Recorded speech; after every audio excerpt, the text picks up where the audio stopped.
Hi guys, back with Mr. Stainton with another PE challenge. This time we had bocce last time. This time we've got bowling at home.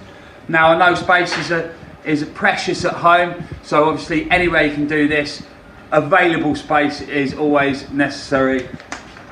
As you can see, I've got the rules here. They are online for you to witness. And down here, obviously normal bowls, we've got the pins, and we would throw the bowling ball down to hit the pins down.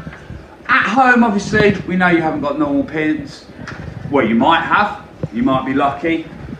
But we can use anything from beakers. I've set up some beakers here. Plastic would be best. Obviously, we don't want you using your parents' best bone china. And we've got flower pots. I've picked a few out of the garden there, special, and I've lined them up. Obviously, 10 is ideal. If you've got 10 of any of it, great, because it is 10-pin bowling. If you can't use 10, I've lined it up with 3, I've lined it up with 6. And the idea behind it, guys, is you get your bowling ball, sorry Mrs. Platt, and you would stand a distance away from the pins and step forward, hit nice and low and roll it out of your hand. Excellent job. Have a go, send in your vids. Thanks a lot. Goodbye.